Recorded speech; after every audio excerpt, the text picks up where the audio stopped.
of our greater American society, and our Muslim citizens are helping Americans learn more about the faith, the beliefs, and the practices of Islam.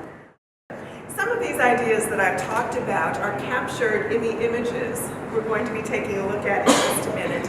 And these are images that showcase how Americans celebrate and honor Ramzan. And I very much hope that you will enjoy it.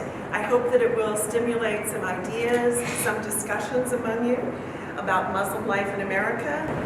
I really appreciate your zeal and fervor and your approach and commitment. And today